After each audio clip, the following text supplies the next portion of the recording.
кеттік. Всегда мен жаңа қатысушыны объявлять еткен кезде, білмеймін, көп қазақша комментарийлар бір көре алмайтындай жазып кетеді.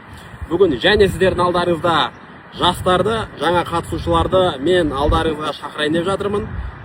Кім четко қылып көре алмайтындай комментарий жазып кетеді, от меня 20 мың теңге.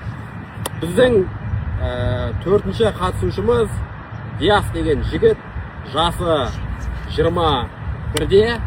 Бұның жанына бір ғана өз әрекет жасамайды. Квартира алу үшін 365 күнің бар. 365 күнде барлық информацияны бәрін береміз.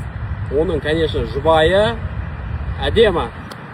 Шапалақ ұрып қойсын да, шапалаққа ешкім жоқ. Міне ағайын, Құдай қаласа, Май баспананың жаңа қатысушылары, жасы 21-де, жасы 20-да, 365 күннен кейін дәл осы кісілер Құдай қаласа сіздерге өздерінің жаңа квартираларымен таныстырады. Өздерінің артында жазылған күнделікті олардың историяларын біз қандай информация беріп жатырмыз, WhatsApp, Instagramдарынан көріп отырасыздар. Все, поддержка бер, лайк баспаңыздар, жаңағыдай комментарий жазуды ұмытпаңыздар, хорошо?